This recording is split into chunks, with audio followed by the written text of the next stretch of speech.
Welcome back media Chhattisgarh. चलिए देखते हैं छत्तीसगढ़ की 25 फटाफट बड़ी खबरें। साथ ही डेली खबरों से अपडेट रहने के लिए चैनल को सब्सक्राइब करने के साथ वीडियो को लाइक करें। तृतीय अनुपूरक अनुमान विधानसभा में पारित, किसानों को 1200 करोड़ रुपए और पिछड़ी जनजातियों को मिलेंगे 200 करोड़ रुपए। छत्तीसगढ़ विधानसभा में वित्तीय वर्ष 2023-24 के लिए 13,487 करोड़ रुपए का तृतीय अनुपूरक अनुमान ध्वनिमत से पारित कर दिया गया है। वित्त मंत्री ओपी चौधरी ने सोमवार को विधानसभा में तृतीय अनुपूरक अनुमान प्रस्तुत किया था, जिसे सदन में चर्चा के बाद ध्वनिमत से पारित कर दिया गया है। अनुपूरक अनुमान पारित होने के बाद वित्त मंत्री ओपी चौधरी ने कहा कि हमारी सरकार लोगों के लिए समर्पित सरकार है और हमारे बजट में हर वर्ग के उत्थान और समाज कल्याण की भावना समाहित है। पीएम मोदी की एक और गारंटी को पूरा करने के लिए तृतीय अनुपूरक अनुमान में राज्य सरकार की महत्वाकांक्षी कृषक उन्नति योजना के लिए 12,000 करोड़ रुपए का प्रावधान किया गया है। पीएम मोदी की गारंटी में किसानों से प्रति एकड़ 21 क्विंटल धान 3100 रुपए प्रति क्विंटल के मान से खरीदने का वादा किया गया था। वर्तमान में धान की खरीदी समर्थन मूल्य पर की गई है। कृषक उन्नति योजना के तहत किसानों को अंतर की राशि का भुगतान जल्द किया जाएगा। उन्होंने कहा कि प्रधानमंत्री मोदी की बड़ी यहाँ पर महत्वाकांक्षी जनमन योजना के अंतर्गत हमारे विशेष रूप से पिछड़ी जनजाति के लोगों के लिए यहाँ पर कनेक्टिविटी के लिए 200 करोड़ रुपए का प्रावधान किया गया तथा साथ ही राष्ट्रीय ग्रामीण आजीविका के लिए 195 करोड़ रुपए का प्रावधान किया गया है। वहीं अनुपूरक अनुमान में रामलला अयोध्या धाम दर्शन के लिए 15 करोड़ रुपए का प्रावधान किया गया है। इस प्रकार साथ ही बिजली बिल हाफ योजना के लिए 32 करोड़ 32 लाख रुपए, आयुष्मान भारत जन आरोग्य प्रधानमंत्री योजना के लिए 350 करोड़ रुपए, सिम्स में आवश्यक निर्माण कार्य के लिए 15 करोड़ रुपए, नगरीय निकायों से सेंटर यहाँ पर लाइब्रेरी सह रीडिंग जोन निर्माण के लिए 20 करोड़ रुपए और साथ ही प्रधानमंत्री आवास योजना ग्रामीण के लिए 38 करोड़ रुपए का प्रावधान किया गया है।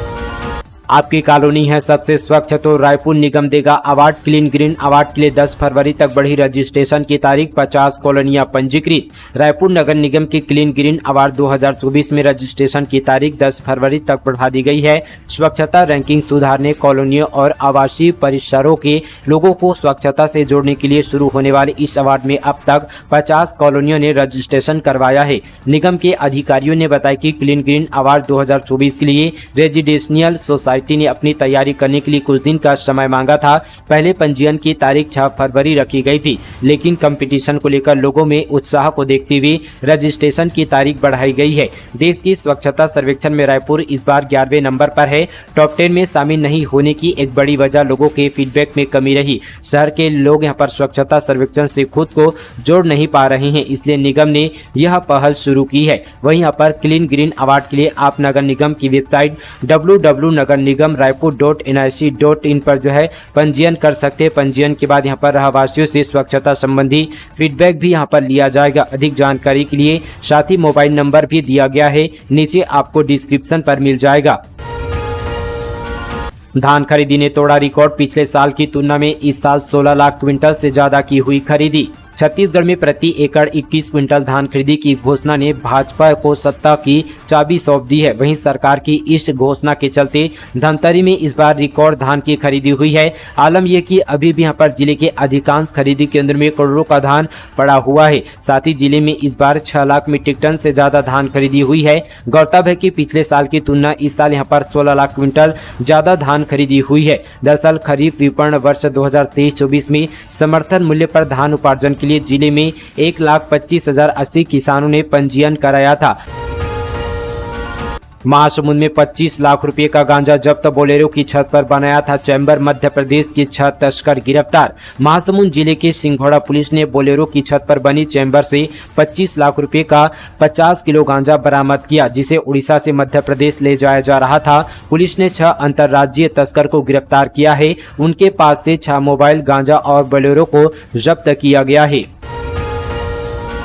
अवैध कब्जे पर चला बुलडोजर, निर्माणाधीन चर्च तोड़ा, शासकीय भूमि पर कब्जा कर किया जा रहा था निर्माण, नोटिस के बाद कार्यवाही। अंबिकापुर के गोधनपुर क्षेत्र में नजुल भूमि पर अतिक्रमण कर बनाए जा रहे चर्च को प्रशासन ने जमींदोज कर दिया है। अतिक्रमण हटाने की कार्यवाही से पहले संबंधित पक्ष को नोटिस भी जारी की गई थी। संतोषजनक जवाब नहीं मिलने पर बुलडोजर चलाकर निर्माण को ढहा दिया गया है। कार्यवाही के दौरान विवाद की स्थिति भी बन गई थी, जिसे प्रशासनिक अधिकारियों के हस्तक्षेप से शांत करा दिया गया है। 4 आरक्षित सीटों पर हमारा ज्यादा फोकस रहेगा, अरविंद नेताम। प्रदेश में जहां प्रमुख राजनीतिक दल भाजपा और कांग्रेस लोकसभा चुनाव को लेकर पूरी तरह से एक्शन में आ चुकी है, वहीं हमर राज पार्टी प्रेस कॉन्फ्रेंस कर प्रदेश के 11 लोकसभा सीटों पर प्रत्याशी उतारने का ऐलान कर दिया है। पार्टी प्रमुख अरविंद नेताम ने कहा कि विधानसभा चुनाव से ज्यादा मजबूती से हम लोकसभा का चुनाव लड़ेंगे। 4 आरक्षित सीटों पर हमारा ज्यादा फोकस रहेगा। छत्तीसगढ़ में लोकसभा चुनाव को लेकर हमर राज पार्टी ने चुनाव बिगुल फूंक दिया है। कांग्रेस कार्यकाल में हवा में उड़ाई 300 crore private helicopter charter plane पर भूपेश सरकार ने 3 अरब खर्च किए, सीएम शाह ने दी जानकारी। कांग्रेस कार्यकाल में छत्तीसगढ़ की भूपेश सरकार ने करीब 300 करोड़ रुपए हवा में उड़ा दिए, यानी कि अपनी हवाई यात्रा पर खर्च कर दिए। यह तथ्य निकालकर आया है कि छत्तीसगढ़ विधानसभा के बजट सत्र में मुख्यमंत्री विष्णुदेव साय ने पिछली सरकार के समय हुई सरकारी प्राइवेट हेलीकॉप्टर और चार्टर प्लेन के खर्च का लिखित ब्यौरा दिया है। विधानसभा में विधायक राजेश मूणत ने सवाल पूछा कि प्रदेश में 1 जनवरी 2019 से नवंबर 2023 तक हेलीकॉप्टर और विमान के लिए यहाँ पर कुल कितना भुगतान किया गया, इसमें निजी हेलीकॉप्टर और विमान सेवा के लिए कितनी राशि दी गई। मूणत ने जानकारी यहाँ पर मुख्यमंत्री से इस वजह से मांगी क्योंकि वर्तमान में विमानन विभाग सीएम साय के पास ही है। लिखित जवाब में मुख्यमंत्री विष्णुदेव साय ने प्रदेश में अलग अलग एजेंसी को दी गई रकम की जानकारी दी। साथ ही 1 जनवरी 2019 से नवंबर 2023 तक यहाँ पर दिल्ली, गुड़गांव, रायपुर की कई प्राइवेट यहाँ पर एजेंसी भी चार्टर प्लेन, हेलीकॉप्टर तक की कांग्रेस सरकार ने किराए पर लिए थे। प्रदेश के सरकारी हेलीकॉप्टर भी यहाँ पर मेंटेनेंस है, उसके कुछ पार्ट खरीदने में बड़ा खर्च किया गया है। जीपीएम जिले में एसपी भावना गुप्ता ने किया पदभार ग्रहण। जिले में 5वीं पुलिस अधीक्षक के रूप में पोस्टिंग 2014 बैच की है आईपीएस अफसर। गौरेला पेंडा मारवाही जिले की प्रथम महिला पुलिस अधीक्षक भावना गुप्ता ने मंगलवार 6 फरवरी को पुलिस अधीक्षक कार्यालय में अपना कार्यभार ग्रहण किया। जिले बनने के 4थे साल में यहाँ पर जिले की 5वीं पुलिस अधीक्षक के रूप में इस बार महिला एसपी भावना गुप्ता की पोस्टिंग हुई है। बोर्ड परीक्षा में विद्यार्थी नहीं कर पाएंगे चीटिंग, हर केंद्र में लगेंगे वॉइस रिकॉर्डिंग वाले कैमरे।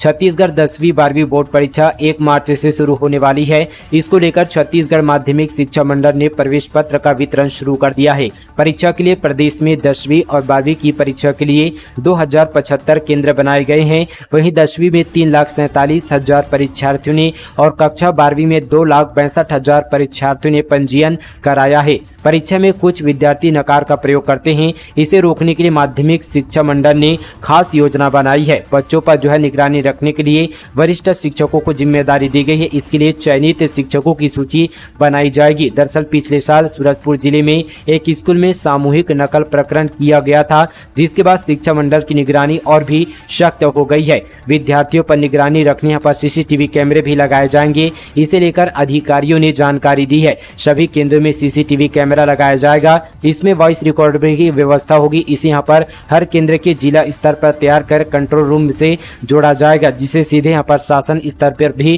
कंट्रोल किया जा सकेगा। साथ ही प्रश्न पत्र को भी डबल लॉक अलमारी में रखे जाएंगे, जो 24 घंटे सीसीटीवी कैमरे की निगरानी में रखे जाएंगे।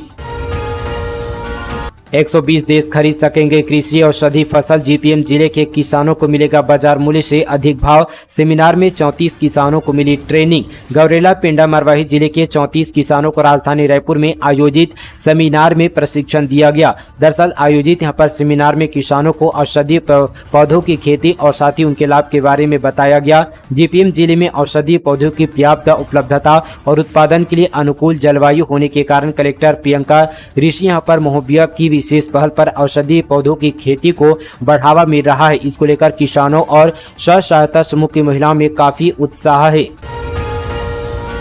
निकल गई सारी गुंडई, बड़ा कांड करने की धमकी देने वाले 4 बदमाश पहुंचे सलाखों के पीछे। सोशल मीडिया पर वीडियो किया था वायरल। राजधानी में कानून व्यवस्था की धज्जियां उड़ाते हुए 4 बदमाशों ने चाकू लहराते हुए बड़ी वारदात को अंजाम देने की धमकी दी थी, जिसका वीडियो सोशल मीडिया पर वायरल किया था। वीडियो सामने आने के चंद घंटों के अंदर ही पुलिस ने चारों को गिरफ्तार कर लिया है। बता दी कि चाकू लहराने के मामले में पुलिस ने सोहेल उर्फ सूफी और साथी अजहर खान उर्फ अज्जू और शेख शाहरुख समेत यहाँ पर पंकज अशवानी को गिरफ्तार किया। चारों गिरफ्तार बदमाशों के खिलाफ शहर के अलग अलग थानों में गंभीर धाराओं में कई मामले दर्ज है। आजाद चौक थाना पुलिस और साइबर सेल की संयुक्त टीम ने गिरफ्तार करने की कार्रवाई की है।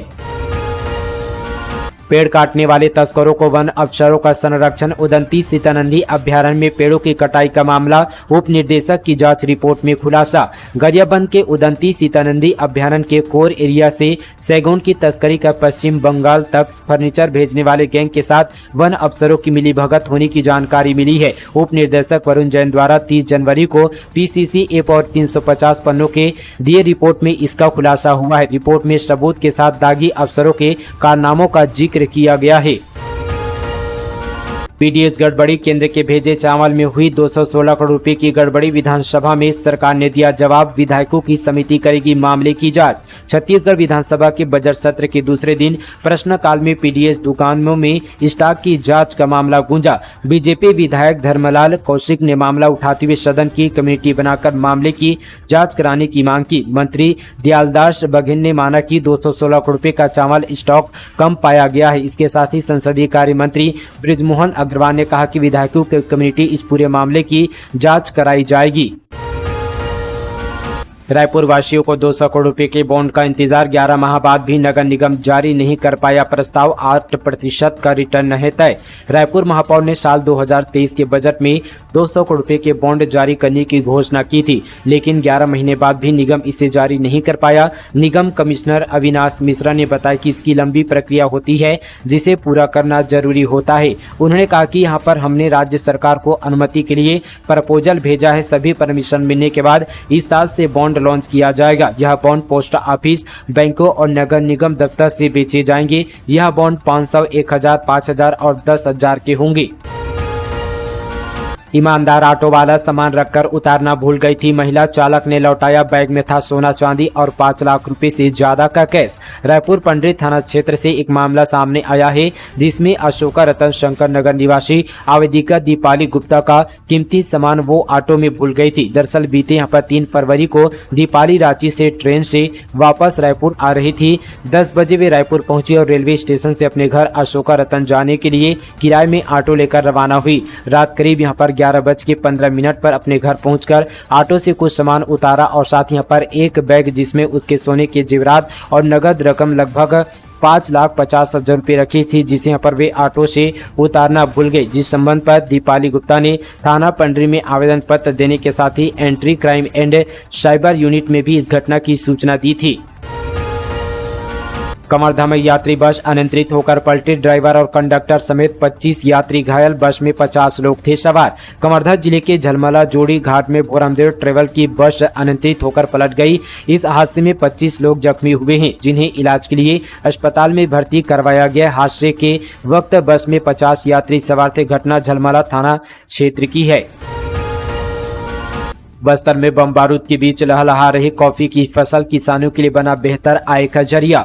बस्तर में 2 दशक पहले कॉफी उत्पादन का प्रयास किया गया था, पर तब ज्यादा सफलता नहीं मिल पाई थी। पर वर्ष 2018-19 में नई तकनीकी से जब पुनः पहल हुई तब इसमें कृषि वैज्ञानिकों को काफी सफलता मिली। यह प्रयोग इतना सफल हुआ कि अब यहाँ उपजाई जा रही कॉफी बस्तर कॉफी ब्रांड की शक्ल में बाजार में आ चुकी है। पथरीला इलाका होने के कारण बस्तर के दरभा, डिलमिली, वसाती बस्तर नार ब्लॉक में कृषिना के बराबर होती है। इसी पथरीली जमीन पर अब साथी उद्यानिकी कॉलेज के प्रयासों से कॉफी की यहाँ पर कॉम्पली फूट रही है। 9 जनवरी को दैनिक भास्कर हेल्थ अवार्ड उत्कृष्ट योगदान देने वाले डॉक्टर्स और हॉस्पिटल को सीएम विष्णुदेव साय करेंगे सम्मानित। चिकित्सा सेवा के क्षेत्र में उत्कृष्ट योगदान देने वाले छत्तीसगढ़ के डॉक्टर्स और हॉस्पिटल को दैनिक भास्कर की ओर से हेल्थ अवार्ड से सम्मानित किया जाएगा। राजधानी रायपुर में 9 फरवरी को यह सम्मान समारोह आयोजित किया जाएगा। कार्यक्रम के मुख्य अतिथि मुख्यमंत्री विष्णुदेव साय होंगे, जिनके हाथों से अवार्ड दिए जाएंगे। डॉक्टर समाज में महत्वपूर्ण भूमिका निभाते हैं। समाज में उन्हें भगवान का दर्जा दिया जाता है। स्वास्थ्य सुविधाओं को बेहतर बनाने में भी डॉक्टरों का बहुत बड़ा योगदान रहा है। छत्तीसगढ़ लघु वनोपज प्रबंधक संघ की प्रदेश स्तरीय हड़ताल शुरू। अध्यक्ष बोले, आश्वासन से नहीं चलेगा काम, हमें नियमितीकरण पर फैसला चाहिए। छत्तीसगढ़ प्रबंधक संघ की प्रदेश स्तरीय हड़ताल यहां पर मंगलवार से शुरू हो गई है। नियमितीकरण समेत यहां पर अन्य 4 सूत्री मांगों को लेकर प्रदेश के अलग अलग जिलों में 902 प्रबंधक हड़ताल पर चले गए हैं। हड़ताल पर जाने से पहले सरकार को यहां पर मांग पूरी करने के लिए 10 दिनों का अल्टीमेट दिया गया था, लेकिन फिर भी मांग पूरी नहीं हुई है, जिसके बाद प्रबंधक 6 फरवरी से अनिश्चितकाल हड़ताल पर चले गए हैं। स्वास्थ्य मंत्री पहुंचे तो फिल्मी सेट जैसा बदला अस्पताल। रायपुर में कहारा में मरीजों के परिजन बोले, हम भटकते हैं, डॉक्टर मोबाइल चलाते हैं। छत्तीसगढ़ के सबसे बड़े सरकारी अस्पताल डॉक्टर भीमराव अंबेडकर में हंगामा हो गया। प्रदेश के स्वास्थ्य मंत्री श्याम बिहारी जायसवाल के सामने ही भर्ती मरीजों के परिजन भड़क गए। उन्होंने पर कहा कि हम भटकते रहते हैं और डॉक्टर मोबाइल पर टाइम पास करते हैं। दरअसल स्वास्थ्य मंत्री जायसवाल सोमवार दोपहर अस्पताल का हालचाल जानने के लिए पहुंचे थे। इस दौरान लोगों ने कहा कि उन्होंने पर वित्त मंत्री ओपी चौधरी से भी शिकायत की थी, लेकिन हालात यहां पर नहीं सुधरे। मंत्री धैर्य से लोगों की बात सुनते रहे, फिर यहां पर आश्वासन देकर चले गए। चौकीदार संघ ने अपने ही विभाग के खिलाफ खोला मोर्चा। अपनी इन मांगों को लेकर किया प्रदर्शन, उच्च अधिकारियों पर भी लगाए आरोप। बलरामपुर जिले में वन समिति के अंतर्गत चौकीदार के रूप में काम करने वाले दैनिक वेतन भोगी चौकीदार संघ ने अपनी ही विभाग के खिलाफ मोर्चा खोल दिया है। वन समिति के चौकीदार ने अपने विभाग के उच्च अधिकारियों पर आरोप लगाया कि हमारा वेतन बिल वाउचर में कुछ और होता है और हमें कुछ और दिया जाता है। दरोगा रेंजर हमारे वेतन पर डाका डाल रहे हैं, जिससे नाराज होकर चौकीदार धरने पर बैठे हैं। उन्होंने कहा कि जब तक हमारी मांगे पूरी नहीं होगी तब तक हम धरने पर बैठे रहेंगे। दरअसल यहाँ पर जिले के वन परिक्षेत्र के अंतर्गत कई स्थानों में रहकर चौकीदार के रूप में काम करने वाले दैनिक वेतन भोगी यहाँ पर चौकीदार संघ ने अपनी ही विभाग के खिलाफ मोर्चा खोल धरने पर बैठ गए हैं। चौकीदार संघ ने अपना दर्द बयां करते हुए बताया कि लगातार पिछले 10 सालों से वन विभाग के कई जगहों पर रहकर चौकीदार के रूप में काम करते हैं। विभाग के द्वारा हमारा मानदेय बिल वाउचर में 9,280 रुपये बनाया जाता है, लेकिन हमें सिर्फ 5,000 रुपये ही मिलता है। जब इस बात का हम विरोध करते हैं तो संबंधित दरोगा और वन परिक्षेत्र के अधिकारी द्वारा हमें गाली गलौज व काम से निकाल देने की धमकी दी जाती है और कई महीनों तक मानदेय भी रोक दिया जाता है, जिसकी वजह से चौकीदारों को कई तरह की समस्याओं का सामना करना पड़ता है। इसके साथ ही उन्होंने कहा कि कम वेतन के कारण वे अपने बच्चों को अच्छी शिक्षा की व्यवस्था नहीं कर पा रहे हैं। इसके साथ ही भरण पोषण के लिए भी काफी दिक्कतें हो रही है। इन्हीं बातों से आक्रोशित होकर हम वन समिति चौकीदार संघ अपने ही विभाग से 3 बूंदियाओं की मांग को लेकर धरने पर बैठे हैं। भिलाई स्टील प्लांट में हादसा। सब स्टेशन में मेंटेनेंस के दौरान करंट की चपेट में आने से 3 कर्मचारी झुलसे। भिलाई स्टील प्लांट के सब स्टेशन 28I में मेंटेनेंस के दौरान अचानक तार में करंट लग गया, जिससे काम कर रहे 3 कर्मचारी झुलस गए। उनको आनन फानन में मेडिकल पोस्ट लाया गया, वहां से सेक्टर 9 हॉस्पिटल में भर्ती कराया गया। तीनों का इलाज बर्न यूनिट में इलाज चल रहा है। जानकारी के अनुसार MSDS2 विभाग के नियमित कर्मचारी ऑपरेटर हीरालाल मास्टर, ऑपरेटिंग यहाँ पर कम टेक्नीशियन OCT विकास कुमार और यहाँ पर ठेका कर्मचारी केशव नेता सब स्टेशन 28I में मेंटेनेंस का कार्य कर रहे थे। किराना और जनरल स्टोर की दुकान में लगी आग। पिता, बेटा और बेटी झुलसे, लाखों का सामान जला। समय पर नहीं पहुंची फायर ब्रिगेड। जांजगीर चांपा जिले के ग्राम पंचायत कासा में शॉर्ट सर्किट की वजह से किराना और जनरल स्टोर की दुकान में भीषण आग लग गई, जिससे दुकान के अंदर रखे लाखों रुपए के सामान जलकर खाक हो गए हैं। वहीं पिता, बेटा और बेटी भी आग बुझाने के दौरान झुलस गए हैं। घटना नवगढ़ थाना क्षेत्र की है। छत्तीसगढ़ कांग्रेस विधायकों ने बनाया प्लान। बीजेपी, किसान, जंगल, नक्सल पर होंगे सरकार से सवाल। आधे विधायकों की ड्यूटी न्याय यात्रा पर लगेगी। रायपुर में यहाँ पर देर शाम कांग्रेस विधायकी दल की बैठक हुई। करीब 2 घंटे चली इस बैठक में सबसे ज्यादा जोर यहाँ पर 8 फरवरी को होने वाली राहुल गांधी की न्याय यात्रा को लेकर रहा। बैठक में यहाँ पर नेता प्रतिपक्ष डॉक्टर चरणदास महंत, पूर्व सीएम भूपेश बघेल, प्रदेश अध्यक्ष दीपक बैज मौजूद रहे। बैठक में बताया गया कि यहाँ पर राहुल गांधी की न्याय यात्रा में आधे विधायक शामिल होंगे, बाकी यहाँ पर बजट सत्र में बीजेपी सरकार को घेरेंगे। हालांकि यहाँ पर भूपेश बघेल सरीखे सीनियर नेताओं की मौजूदगी दोनों जगह होगी। इस दौरान नक्सल हमले, महतारी वंदन, जंगलों की कटाई पर सरकार से सवाल होंगे।